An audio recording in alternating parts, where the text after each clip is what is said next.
Hai murid-murid, mari kita belajar kata nama am. Tapi sebelum tu, cuba murid-murid senaraikan barang yang ada di sekeliling.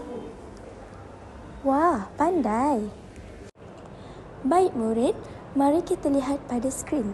Kata nama am ialah kata yang merujuk kepada benda hidup dan bukan hidup secara umum. Ini bermaksud kita tidak menamakan sesuatu secara khusus. Kalau cikgu sebut budak, itu ialah kata nama am. Tetapi kalau cikgu sebut Aiman, itu bukan kata nama am. Itu ialah kata nama khas. Kata nama am juga ditulis dengan huruf kecil kecuali pada awal ayat. Kata nama am digunakan untuk membina ayat yang lengkap dan bermakna.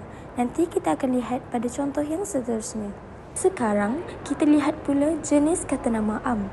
Terdapat dua kumpulan besar iaitu abstrak dan konkret.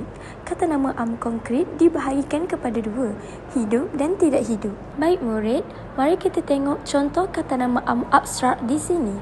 Yang pertama, perkataan malam.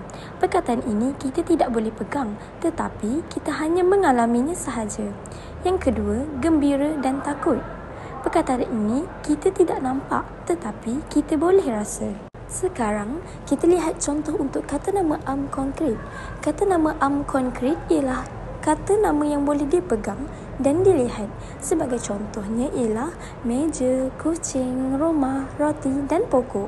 Baiklah, cikgu rasa tamat sudah sesi pengajaran dan pembelajaran kita pada hari ini. Cikgu harap semua murid faham dan boleh mengaplikasikannya dalam pembelajaran dan kehidupan seharian. Assalamualaikum. Bye semua.